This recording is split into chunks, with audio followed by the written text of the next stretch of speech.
नमस्कार दोस्तों, मैं आलोक कुमार आप सभी का स्वागत करता हूं। और आज हम यहाँ पे हैं सवाल आपके जवाब शर्मा जी के एक प्रोग्राम में, जहाँ पे अभिनंदन शर्मा जी हैं मेरे साथ। और वो शास्त्र ज्ञान नाम से यूट्यूब चैनल या फेसबुक पेज और बहुत सारी जगहों पे रहते हैं, जहाँ पे वो शास्त्रों से जुड़े हुए प्रश्नों के जवाब देते हैं। और अभिनंदन शर्मा जी की 2 किताबें भी हैं, अघोरी बाबा की गीता पार्ट 1, पार्ट 2 और पार्ट 3, पार्ट 4 पता नहीं कितनी आने वाली हैं, वो सब आएँगी धीरे-धीरे। तो आज हम अभिनंदन जी के साथ हैं, ताकि शास्त्र को लेके बहुत सारे जो मन में प्रश्न उठते हैं या आज के दौर में सोशल मीडिया के माध्यम से जो बहुत सारी बातें आती हैं शास्त्रों को लेके, तो उनके बारे में कुछ हम पता करने की कोशिश करेंगे, जानने की कोशिश करेंगे कि उनमें से कितना कुछ सही होता है, कितना सही नहीं होता है, बहुत सारी चीज़ें हैं। तो जो भी आपके सवाल हैं आप यहाँ पे भेजिए और इस यूट्यूब वीडियो के बाद में भी आप कमेंट कर सकते हैं। तो हम अगले सेशन में भी आपके प्रश्न ले सकते हैं, आप अपने प्रश्न यहाँ पे रखिएगा। तो अभिनंदन शर्मा जी स्वागत है आपका। नमस्कार सभी लोगों को। आलोक जी धन्यवाद। और आपने इतना अच्छा प्रोग्राम ये प्लान किया है, इसके लिए आपको मैं अलग से धन्यवाद देता हूँ। और मुझे आशा है कि कुछ लोग जरूर इसमें ऑनलाइन हमें ज्वाइन करेंगे। और ये एक प्लेटफॉर्म हम लोगों ने सोचा है जहाँ पे लोगों के जो मिसकंसेप्शंस हैं, कुछ ऐसे क्वेश्चंस हैं जिनके आंसर उनको आसानी से कहीं उपलब्ध नहीं होते हैं। वो कई सारी किताबें ढूंढते हैं, कई लोगों से पूछते भी हैं, बट आसानी से उनको मिलते नहीं है। तो I think this could be a good platform for those people. और आई थिंक हम लोग इसमें शुरू कर सकते हैं। बिल्कुल, बिल्कुल। और आप मैंने देखा है आपने जो ये खंडन मंडन सीरीज जो आप चला रहे हैं, वो एक काफ़ी अच्छा काम है कि क्योंकि सोशल मीडिया पे तो शास्त्रों को लेके पता नहीं क्या-क्या, कहाँ-कहाँ से लोग निकाल लेते हैं। जी एक जी वर्ड जी देख के पूरी थ्योरी क्रिएट कर लेते हैं। बिल्कुल बिल्कुल तो बिल्कुल। तो सर सबसे पहले एक जो सबसे महाभारत की अगर हम बात करें, क्योंकि महाभारत बहुत चर्चित है, तो उसमें उसमें एक चीज़ सुनने में आती है कि दुर्योधन जो है उसको स्वर्ग मिला था मरने के बाद। तो जी लेकिन जब हम बात करते हैं महाभारत को तो हमें दुर्योधन विलेन की तरह दिखता है, और लास्ट में जब हम सुनते हैं कि दुर्योधन को स्वर्ग मिल गया, तो ये एक बड़ा अजीब सी स्थिति उत्पन्न हो जाती है, समझ में नहीं आता कि क्या हो रहा है। तो थोड़ा सा अगर इसके बारे में आप बता सके। जी जी जी। ये एक्चुअली महाभारत में ऐसे बहुत सारे प्रसंग हैं जो आसानी से समझ में नहीं आते हैं। और समस्या ज्यादातर लोगों के साथ ये है कि उन्होंने महाभारत टीवी पे देखी हुई है, पढ़ी हुई नहीं है। अगर लोग महाभारत को पढ़ लें तो शायद ये सब चीजें बहुत क्लियर हो जाएं, बहुत स्पष्ट हो जाएं। लेकिन पढ़ते क्योंकि नहीं है तो उसके जो बेसिक कंसेप्ट्स हैं वो सब गायब हो जाते हैं। टीवी पे तो इस तरीके से दिखाई जाती है जैसे कोई नाटक दिखा रहे हो, तो उसमें वो कई सारी चीजें जो डिटेल की हैं वो गायब कर देते हैं उसमें से, है ना। तो महाभारत में जो ये पर्टिकुलर दुर्योधन वाली बात है, तो दुर्योधन या कोई भी शास्त्रों में ऐसा विदित है कि अगर युद्ध भूमि में मारा जाएगा तो उसे वीर गति प्राप्त होगी। वो वीरों की गति है। अच्छा, और जो अच्छा। वीर गति को प्राप्त होगा वो स्वर्ग ही जाएगा। ये मतलब निश्चित है, ये कंफर्म है। क्या होता है कि जब भी कोई वीर गति को प्राप्त होता है किसी उद्देश्य से, किसी भी चीज के लिए, वो अटल क्षत्रिय खास तौर से है। ब्राह्मण होगा वीर गति को प्राप्त होगा तो अलग बात है, लेकिन क्षत्रिय खास तौर से अगर वीर गति को प्राप्त होगा तो उसके लिए, क्योंकि अपना क्षत्रिय धर्म का पालन किया उसने, इसलिए वो स्वर्ग जाएगा। ठीक है। तो ऐसे बहुत सारे उदाहरण हैं शास्त्रों में, दुर्योधन उनमें से एक है। और यही दिखाने के लिए उसको महाभारत में एंड में ये दिखाया गया कि वो स्वर्ग में है और पांडव जो है नरक में है। क्योंकि पांडव स्वर्ग वीरगति को प्राप्त नहीं हुए थे, युद्ध में नहीं मारे गए थे, वो अलग से जाकर के उनको मृत्यु आई थी। तो उन्होंने जीवन में जितने भी पाप पुण्य किए थे उस सब के हिसाब से उनको पहले नरक में जाना था। जबकि दुर्योधन ने जो है वो क्षत्रिय धर्म का पालन किया, तो वो उसके पुण्य इतने बढ़ गए कि पहले वो स्वर्ग में गया, बाद में वो अपने पाप कर्मों के हिसाब से नरक में भी जाएगा। क्योंकि पाप और पुण्य का सारा खेल जो है वो स्वर्ग नरक से होकर के ही जाता है। तो जाएगा वो दोनों में, बस पहले वो स्वर्ग में गया क्योंकि ऐसा है कि जो वीर गति को प्राप्त होगा वो स्वर्ग में जाएगा। अच्छा, तो वो मतलब उसको नरक भी भोगना पड़ेगा, लेकिन वो बाद में। यस। तो ये इसी में नहीं, ये तो हो गया कि आपने बीच में कहा कि अगर वो, अच्छा मैं एक और चीज कह दूं कि जो दर्शक हमें देख रहे हैं, अगर उनके मन में कोई भी प्रश्न है तो तुरंत यहाँ पे पूछें, क्योंकि ये सीरीज मेनली उनके लिए है कि आप अपने प्रश्न यहाँ पे पूछिए और अभिनंदन जी उसके जवाब देंगे, आपके मन में जो कुछ भी है। तो हाँ, तो मैं ये कह रहा था कि आपने जो कहा कि ब्राह्मणों के लिए ऐसा नहीं है, ये सिर्फ क्षत्रिय के लिए है। तो इसका मतलब कि जो ब्राह्मण जैसे द्रोणाचार्य जी थे उनके गुरु, तो इन लोगों के साथ क्या हुआ होगा फिर? फंसाने वाले प्रश्न है। एक्चुअली क्या है कि जो भी युद्ध भूमि में मारा गया वो वीरगति को प्राप्त होगा, पहला कंसेप्ट। क्षत्रिय धर्म का पालन किया तो वो स्वर्ग में जाएगा। लेकिन इसमें भी फिर फर्दर परम्यूटेशन कॉम्बिनेशंस हैं, इफ्स एंड बट्स हैं। जैसे कोई आदमी क्षत्रिय नहीं है लेकिन वो देखता है कि किसी स्त्री के ऊपर अत्याचार हो रहा है और वो उसको बचाने के लिए जो भी अत्याचारी है उससे लड़ जाए और वहां मारा जाए, तो वो भी वीरगति में ही काउंट किया जाएगा, वो भी स्वर्ग जाएगा। कोई गाय को मार रहा हो, गाय को प्रत्यक्ष उसके सामने मार रहा हो तो उसको रोकने के लिए अपनी जान गंवा दे, तो वो भी वीरगति में काउंट होता है। ब्राह्मण को कोई मार रहा हो, उसको बचाने के लिए कोई आ जाए, अपनी वीरगति को प्राप्त हो जाए, वो भी वीरगति में काउंट होगा। ऐसे ही जो द्रोणाचार्य थे, द्रोणाचार्य का धर्म ये था कि जिसका उसने नमक खाया है उसका साथ नहीं छोड़ सकता। जिसने उसको सैलरी दी है उसकी परेशानी के टाइम पे वो उसको छोड़ के नहीं जा सकता, ये उसका धर्म था। वो क्षत्रिय नहीं था, उसने गलत किया, ब्राह्मण होते हुए भी उसने युद्ध किया जो नहीं करना चाहिए था। इसीलिए जब आप शांति पर्व पढ़ेंगे, शांति पर्व में जब युधिष्ठिर भीष्म से मिलने के लिए गए तो युधिष्ठिर ने ये बात भीष्म को बोली भी कि क्योंकि द्रोणाचार्य जी ने ब्राह्मण होते हुए भी क्षत्रियों जैसा युद्ध किया, इसलिए उनकी ऐसी दुर्गति हुई कि उनको अस्त्र छोड़ करके उन्होंने गर्दन नीचे की और उनकी गर्दन काट ली। मैं 1 मिनट के लिए रोकूंगा, हम अपनी चर्चा आगे बढ़ाएंगे। इस बीच एक प्रश्न आया है वैद्य आशीष कुमार जी का। जी, इनका प्रश्न है कि सामान्य व्यक्ति जानना चाहेगा कि स्वर्ग और नर्क है कहाँ, काल्पनिक तो नहीं है? आशीष कुमार जी, देखिए, अगर आप आज की चीजों में बात करेंगे कि स्वर्ग और नर्क कहाँ है, तो इसकी कोई प्रत्यक्ष प्रमाण तो नहीं है, ठीक है। लेकिन हाँ, मैं ये भी नहीं कहूंगा कि ये काल्पनिक है। काल्पनिक इसलिए नहीं है क्योंकि सनातन धर्म का जितना भी कंसेप्ट है वो सारा कंसेप्ट पाप पुण्य, पुनर्जन्म और स्वर्ग नरक के ऊपर ही आधारित है। और स्वर्ग नरक को, पाप पुण्य को, ये सब चीजें आपस में इस तरीके से बंधी हुई हैं, जुड़ी हुई हैं, ये बहुत तार्किक कैलकुलेशन लगती है। आप अगर शास्त्रों की कोई भी चीज देख लेंगे, आप रामायण उठा लीजिए, आप महाभारत उठा लीजिए, आप कोई और ग्रंथ उठा लीजिए, उन सब में ये संरचना ऐसी ही मिलेगी, कोई भी इसको काटती हुई बात नहीं मिलेगी आपको। तो जब पुराने जमाने में हमारे ऋषि मुनि सब उस चीज को मान रहे हैं तो हमें भी फिर वो माननी पड़ेगी, क्योंकि ये आप्त प्रमाण हो गया। आप्त प्रमाण यानी कोई बड़ा बूढ़ा कह गया, कोई ऐसा आदमी कह गया जिस पर हमें विश्वास करना चाहिए। हमारी माता ने कह दिया ये तुम्हारे पिता है, ये आप्त प्रमाण है, तो अगर हमारे ऋषि मुनि लिख करके गए हैं तो वो आप्त प्रमाण है, हमें मानना चाहिए कि स्वर्ग नरक है। तभी उन्होंने इतने सारे ग्रंथ लिखे, हजारों हजारों पेज के, हजारों हजारों श्लोकों के। नहीं तो क्या जरूरत थी? एक कोरी कल्पना पे आप 100 पेज का उपन्यास लिख लीजिए, 200 पेज का उपन्यास लिख लीजिए। हजारों पेज का पुराण कौन लिखता है? 18 पुराण लिखे हुए हैं, आप सोचिए, लाखों श्लोक हैं उसमें, वो भी तब जब टाइपिंग नहीं होती थी कंप्यूटर पे। तो अगर वो लिखी गई है तो इसका मतलब है कि हम उसे काल्पनिक नहीं मानना चाहिए। हमारे ऋषियों की थाती है, उनका एक कंसेप्ट है, एक पूरा सिस्टम है, और वो सिस्टम के हिसाब से ही हमारा आज का धर्म जो है उसके ऊपर आधारित है। तो अगर हम धर्म मानते हैं तो हमें ये भी मानना पड़ेगा। बिल्कुल। तो मुझे लग रहा है कि आशीष कुमार जी को शायद जवाब मिल गया होगा। और अनीश शर्मा जी कह रहे हैं कि आपका क्वेश्चन, तो अनीश जी मैं आपसे अनुरोध करूंगा कि आप यहाँ पे अपना प्रश्न भेज दें, क्योंकि वो प्रश्न मुझे नहीं दिख रहा है। तो आप जैसे ही मुझे भेजेंगे उस प्रश्न को ले लेंगे हम। तो आशीष कुमार जी को जवाब शायद मिल गया है, तो धन्यवाद। और भी हाँ, बिल्कुल। तो अनीश जी का प्रश्न जो है, अनीश जी का प्रश्न आ गया है हमारे साथ। तो ये पूछ रहे हैं कि इंसान को दुख क्यों मिलता है?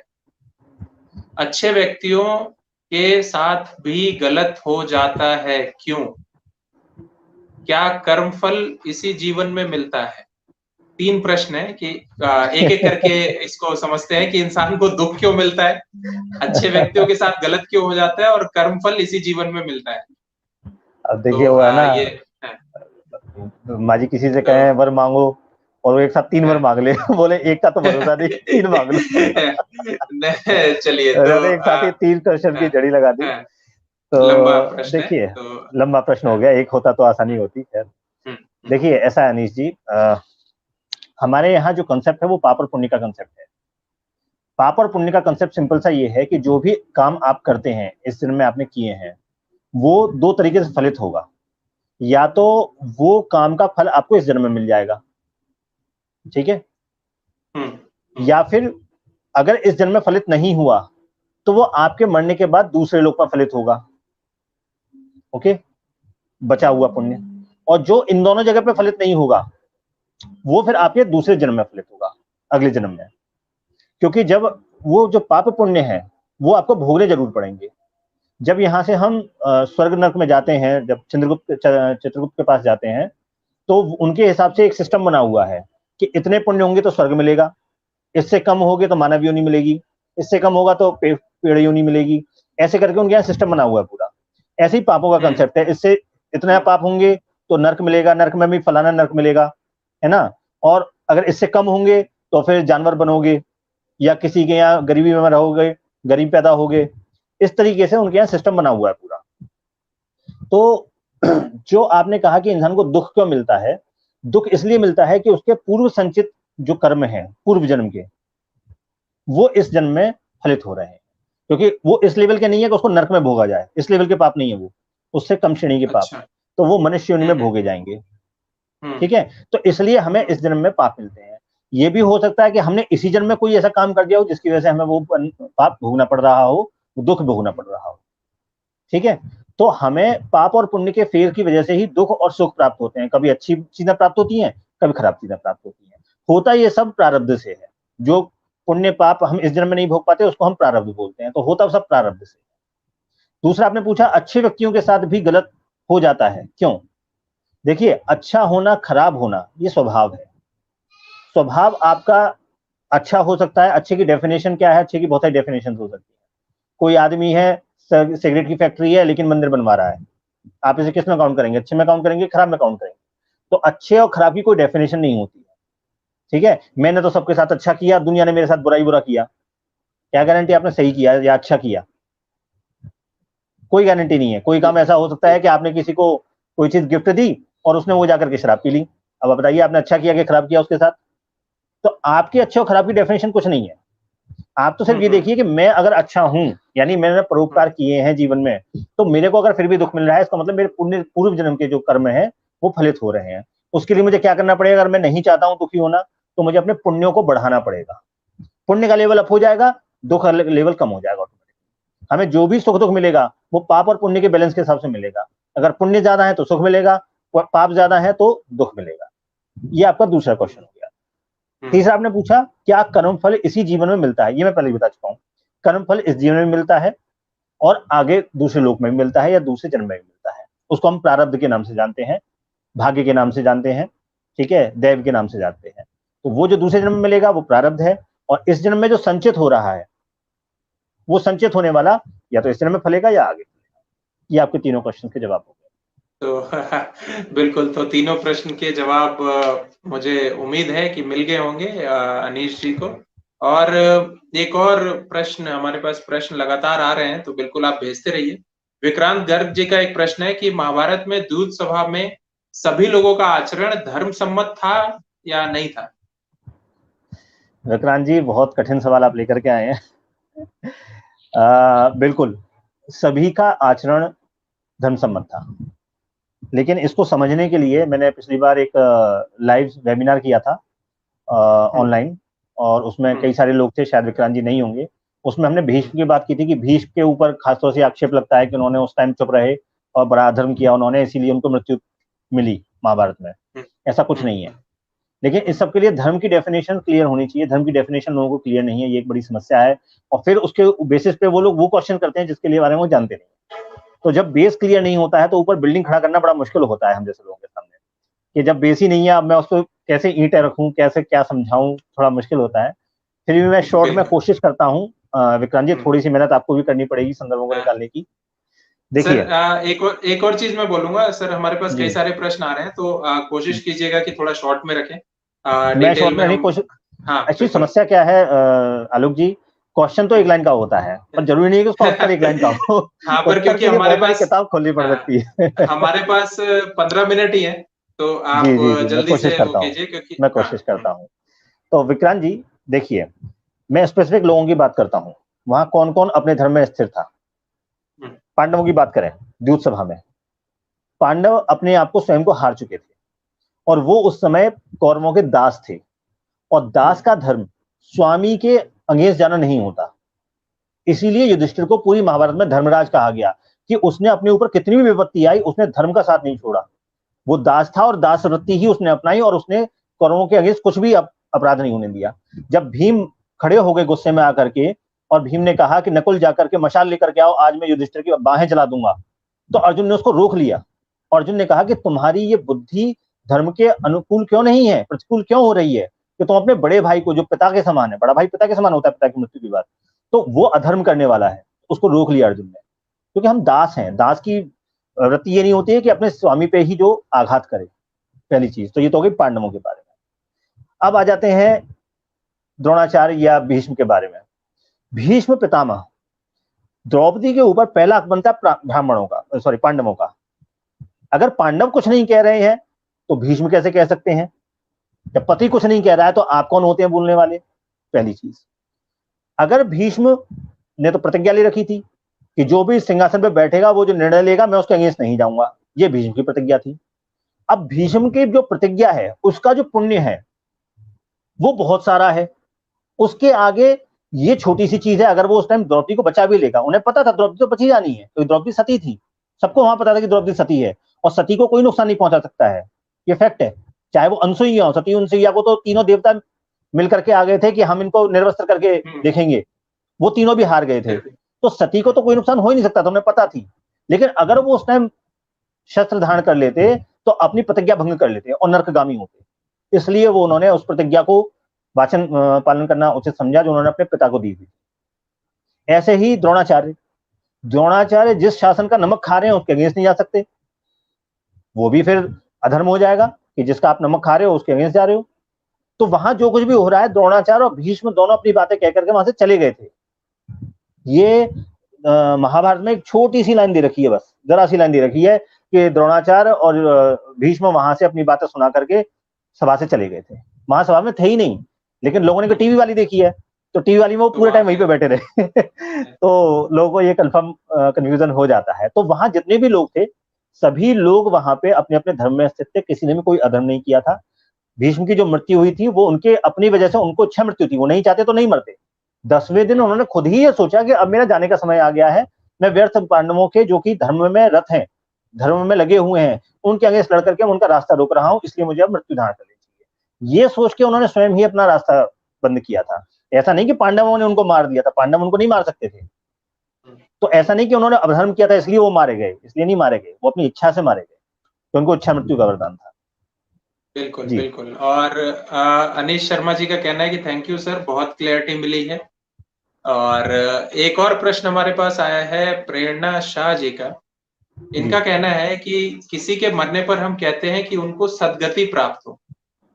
इसमें गति का मतलब क्या है? वो स्पीड तो जाहिर सी बात है, मुझे भी लग रहा है कि स्पीड नहीं हो, गति का मतलब क्या नहीं, सदगति का मतलब होता है है? कि जो फाइनल डेस्टिनेशन है, वो डेस्टिनेशन सही हो।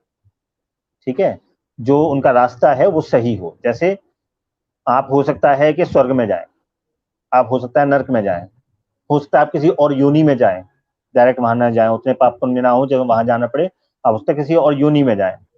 तो सदगति का मतलब होता है कि उनकी गति ऐसी हो जहां से वो अगली पाप योनि में न जाए। ठीक है, बिल्कुल। तो सदगति का मतलब ये, होता है हाँ, मोक्ष प्राप्त हो उनको, वो स्वर्ग नरक और इस सब के चक्कर में ना पड़े। इसलिए हम कहते हैं कि ईश्वर करे उनको सदगति प्राप्त। मतलब ये गति इसमें अलग शब्द नहीं है, सदगति एक ही गति स्पीड शब्द नहीं है। है, गति का हाँ, मतलब स्पीड नहीं है, गति ये का मतलब यहाँ डेस्टिनेशन से है। ये बिल्कुल एक ही शब्द है ये। और बिल्कुल। एक्चुअली और गति जो है वो विक्रांत। संस्कृत का है। हमने जो गति हिंदी में पढ़ा है, तो गति माने हम्म, स्पीड पढ़ा है। गति संस्कृत का हम्म, शब्द है। ठीक है, अच्छा। गति माने होता है कि उसकी गति बड़ी बुरी हुई, दुर्गति हो गई। तो दुर्गति का मतलब दुर्गति क्या हो हुआ, स्पीड थोड़ी ना खराब अच्छी खराब होती है। दुर्गति मतलब बिल्कुल उसके बिल्कुल। फाइनल डेस्टिनेशन जो था वो बड़ा खराब हो गया होता है। बिल्कुल सदगति दुर्गति वहां से जुड़ा हुआ है। बिल्कुल बिल्कुल। विक्रांत गर्ग जी का पूछना है कि आप ज्योतिष की क्लासेस ले रहे हैं, क्या ज्योतिष को एब्सोल्यूट साइंस मान सकते हैं? बिल्कुल मान सकते हैं विक्रांत जी, ज्योतिष एब्सोल्यूट साइंस ही है।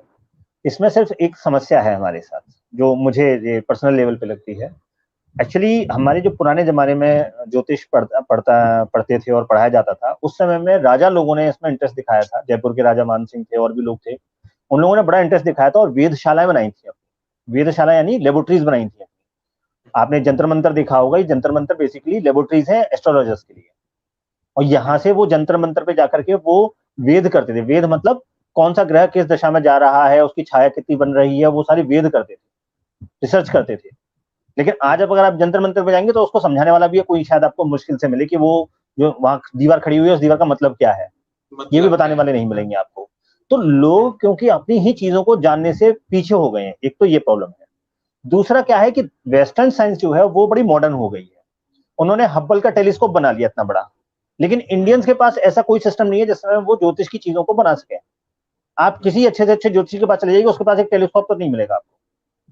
तो हम टेक्नोलॉजी में बहुत पीछे हैं लोगों से। हमारी चीज साइंटिफिकली प्रूव्ड है, मैथमेटिकली। देखो साइंस क्या है, science is all about maths. अगर कोई चीज मैथ से प्रूव है मतलब वो प्रूव्ड है, उसको कोई चैलेंज नहीं कर सकता है। और हमारा पूरा ज्योतिष जो है उसमें 3 भाग होते हैं, त्रिस्कंध ज्योतिष कहा जाता है, जिसमें से एक पार्ट केवल मैथमेटिक्स का है। आप अगर सूर्य सिद्धांत पढ़ेंगे, सूर्य सिद्धांत is all about mathematics, nothing else. उसमें कोई भविष्यवाणी की बात ही नहीं है।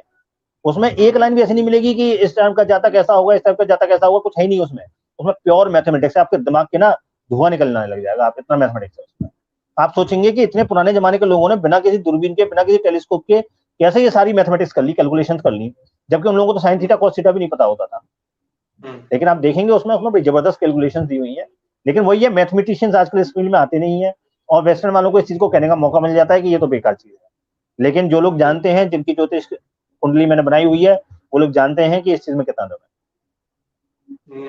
नहीं, और बिल्कुल सही कहा आपने। और ये प्रश्न जब आप और मैं पिछले इंटरव्यू में जब चर्चा कर रहे थे तो वहां पे भी ये बात हुई थी और काफी डिटेल में वहां पे भी आपने समझाया था। एक और प्रश्न हमारे पास है वैद्य आशीष कुमार जी का। उनका कहना है कि भारत देश के भगवान पूरे विश्व में क्यों नहीं है? पूरे विश्व में एक ही धर्म होना चाहिए, क्योंकि पृथ्वी आदि ग्रह तो देव तुल्य है। आशीष कुमार जी, मुझे पता नहीं आप सब लोग जो यहाँ लाइव इस टाइम बैठे हुए हैं कहाँ से क्वेश्चन ढूंढ के ला रहे हैं। एक से एक बढ़िया सवाल। मैंने किसी बाबा के यहाँ ऐसे सवाल नहीं देखे जैसा सवाल मेरे पास नहीं, वो दूसरा सिस्टम होता है, वो दूसरा सिस्टम होता है। उसके लिए हम लोग को थोड़ी और मेहनत करनी पड़ेगी। हाँ, वैसे अगर आपको सवाल चाहिए तो वैसे उसके लिए दूसरा सिस्टम होता है। तो पैसे देकर के पहले से व्यवस्था कर ली जाती है क्या? तो ये ठीक है, जो है। इस क्वेश्चन पे आते हैं। देखिए, ऐसा है, पूरे विश्व में एक ही धर्म होना चाहिए। आशीष कुमार जी, आप भी मेरे पिछले सेशन में नहीं थे जो मैंने लाइव वेबिनार किया था धर्म क्या है इसके ऊपर, और मैंने उसमें पूरे तार्किक तरीके से शास्त्रों का सहारा लेकर के ये बताया था कि पूरे विश्व में एक ही धर्म है, दूसरा धर्म है ही नहीं। ये जिनको आप धर्म समझ रहे हैं, क्रिश्चियनिटी, इस्लाम, हिंदू या कुछ और, ये सब धर्म नहीं है। ठीक है, इनमें से एक भी चीज धर्म नहीं है। तो मेरे ख्याल से आपको वो धर्म वाला वीडियो मेरा देखना चाहिए कि धर्म क्या है। जब वो चीज क्लियर हो जाएगी तो ये क्वेश्चन अपने आप क्लियर हो जाएगा। वो 1.5 घंटे का वीडियो था, वो तो यहाँ एक्सप्लेन करना बड़ा मुश्किल है। लेकिन मैं आपको उसका लिंक दे दूंगा, आप मुझसे अलग से ले लीजिएगा और आप उस वीडियो को धैर्यपूर्वक देखिएगा। आपको एक एक चीज पानी की तरह क्लियर हो जाएगी धर्म क्या। आशीष कुमार जी, आपको ये आपके बारे में उनका कहना है कि तो बिल्कुल। और जो लोग हमें देख रहे हैं वो अपने प्रश्न भेज सकते हैं यहाँ पे, और हम कोशिश करेंगे अभिनंदन शर्मा जी से उसके जवाब लेने की।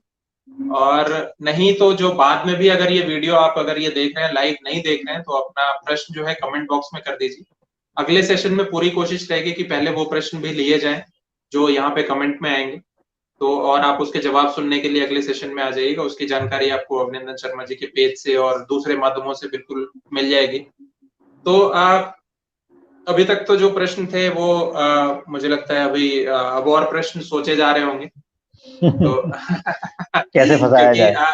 अब आप इतना डिटेल में बता देते हैं कि अच्छा, एक और जो बात जो महाभारत से उठी थी, जो प्रश्न आया था हमारे पास महाभारत को लेके, उसमें उसमें मेरे मन में ये आया कि जब आप पहले कह रहे हैं कि अगर स्त्री पे अत्याचार हो रहा है तो उसको बचाना सबसे बड़ा धर्म, लेकिन सब लोग सभा में ये मान के बैठे हुए हैं कि द्रौपदी तो बच ही जाएंगी, तो वो लोग बचाने के लिए उठ क्यों नहीं रहे हैं? जो सबसे बड़ा धर्म है उनका, उसके बदले वो गद्दी का धर्म या और सब धर्म के ऐसा नीचे नहीं है। रुके हुए हैं। नहीं नहीं, ऐसा नहीं है। मैं अब वही है ना जी, एक्चुअली जितना डिटेल में घुसते जाएंगे फिर उतनी डिटेलिंग की बातें होती हैं। नहीं तो इसमें हमारे डिटेलिंग पास ये 4 है, मिनट है, 4 मैं मिनट कोशिश है, करता अगर हूँ कोई 4 मिनट में हाँ, अगर कोई कोशिश और करता हूँ प्रश्न 4 नहीं मिनट आता है तो इसका थोड़ा-सा आप समझा दीजिए मुझे।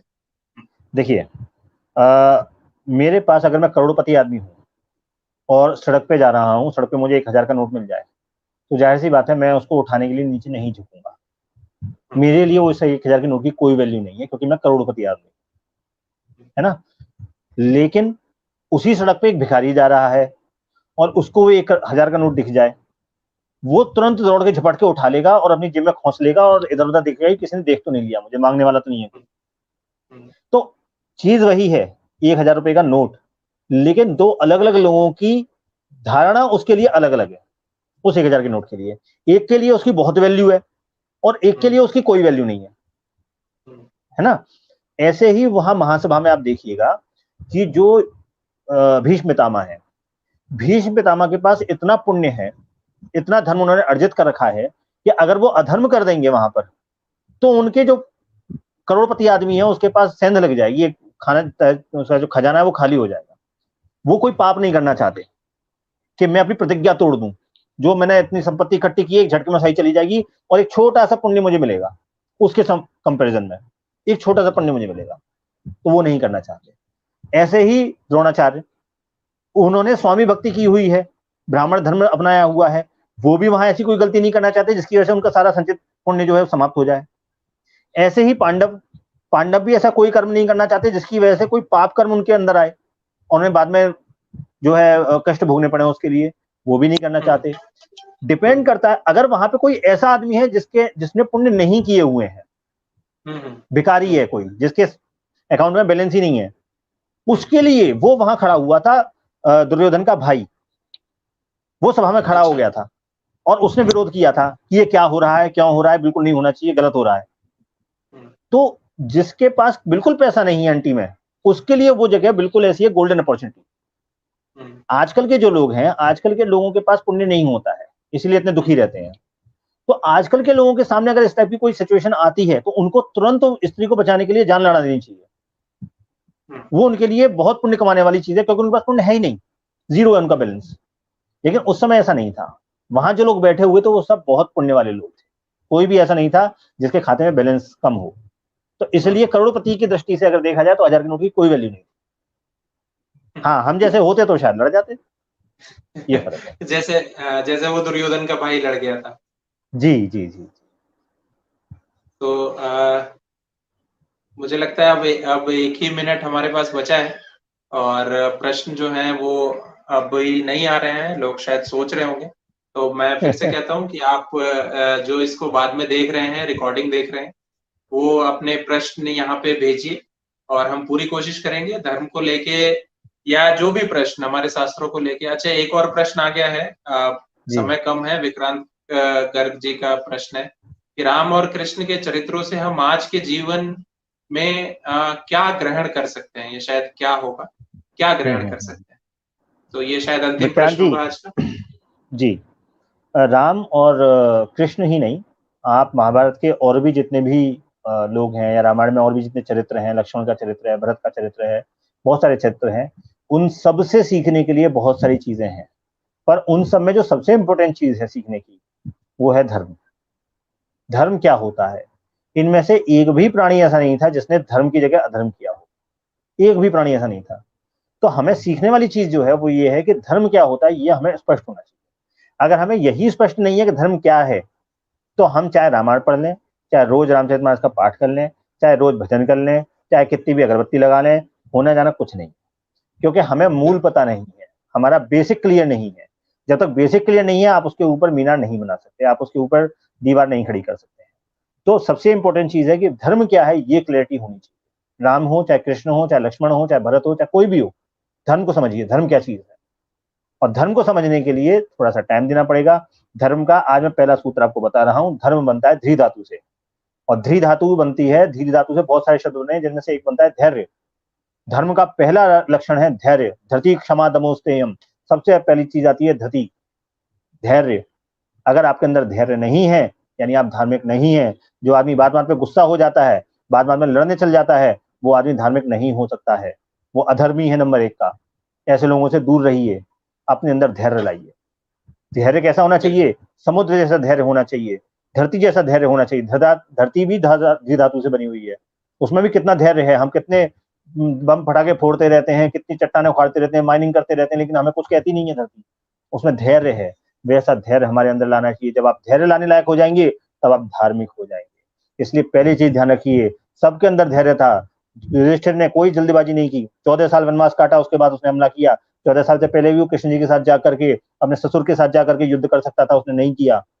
क्यों? धैर्य। रामचंद्र जी ने पूरा धैर्य का साधन किया।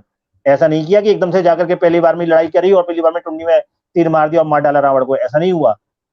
धैर्य बहुत बड़ी चीज है, धैर्य धारण करना सीखिए। जो आदमी धैर्य नहीं रख सकता वो धार्मिक भी नहीं हो सकता है। ये पहला सूत्र मैं आपको आज बता रहा हूँ। बिल्कुल, तो आज के सेशन का ये बहुत बड़ा अंत में जाते-जाते ये सूत्र मिला है, और कुछ एक प्रश्न रह गए हैं, तो वो अगली बार ले लेंगे जो मेरे पास आए थे। और ओमकार सिंह का कहना है कि नेटवर्क ठीक ना होने से बीच-बीच में बाधा हो रही, तो आप कोशिश कीजिए कि अगली बार आप ऐसी जगह पे रहें जहाँ पे नेटवर्क ठीक हो, और हमारी तरफ से नहीं, अगर मेरे कुछ ख्याल से कमी है तो यूट्यूब पे अगर इसी को रिवाइज करके देख लेंगे तो शायद उनको पूरा प्रॉपर्टी दिखेगा। हो जाएगा, बिल्कुल। और हमारी तरफ से जो कुछ अगर कुछ कमियां रह गई हैं तो हम उसको अगली बार कोशिश करेंगे सुधारने की। तो आप आज लोग के मैं इन लोगों से कहना चाहूंगा जो लोग देख रहे हैं कि कृपया अपना फीडबैक अवश्य दें, ताकि हमें पता चले कि हमें नेक्स्ट लाइव करना है या नहीं करना है, क्योंकि हम करना इसको है, नहीं सीरीज तरीके करना से है। करना चाहते हैं। तो मैं ये बिल्कुल, जानना चाह रहा हूँ कि आप लोगों को ये सेशन कैसा लगा। अगर आप लोगों को अच्छा लगा तो हम इसको कंटिन्यू करेंगे, अगर अच्छा नहीं लगा, आप लोगों ने शेयर नहीं किया फेसबुक पे, व्हाट्सएप पे, लोगों किसी से इसके बारे में चर्चा नहीं की, तो मैं समझूंगा कि ये फिर सारी तैयारी और सारा मेहनत व्यर्थ है। बेकार है। तो बिल्कुल, तो मुझे लगता है अभिनंदन शर्मा जी कि आज के लिए जो है आज की कड़ी में बस इतना ही रहने देते हैं। और जी सरिता शर्मा जी का कहना है अद्भुत। तो बिल्कुल अब हुँ, तो मुझे लगता है आज यहीं रोकते हैं इसी अद्भुत के साथ, और जो एक सूत्र भी मिल गया है धैर्य। तो जी आज की कड़ी यहीं समाप्त करते हैं, अगली बार फिर मुलाकात होगी, तब तक अपने प्रश्न तैयार रखिए और यहाँ पे भी कमेंट करते रहिए। और विक्रांत गर्ग जी कह रहे हैं कि बहुत मजा आया, आगे जरूर करते रहिए। तो विक्रांत जी आप इसको आगे बढ़ाइए, और आप लोगों की राय कमेंट करके हमें देते रहिए, इस वीडियो में भी, बाद में भी कमेंट करके, और इसको शेयर करें नहीं, मैं और चाहूंगा जुड़े कि रहें। ये लोग इस वीडियो को, जो भी ये वीडियो बनेगा, इसको शेयर करें अपनी फेसबुक पे या व्हाट्सएप पे, और उसमें बताएं कि इसमें क्या चीज डिफरेंट है जो उनको और जगह नहीं मिलती है। तो बिल्कुल, शायद बिल्कुल, इसके बारे में अवेयरनेस भी होगी और हमें भी थोड़ा नए लोग मिलेंगे जिससे कि और नई नई क्वेश्चन आ सके। बिल्कुल। और ये जो बहुत सारी भ्रांतियां जो फैली हुई हैं, उनको उनको दूर करने में भी मुझे लगता है ये सीरीज एक अच्छा माध्यम हो सकती है। तो चलिए फिर आज की बातचीत यहीं पे रोकते हैं, अगली बार मुलाकात होगी। तब तक के लिए आप सभी का धन्यवाद। चलिए, नमस्कार।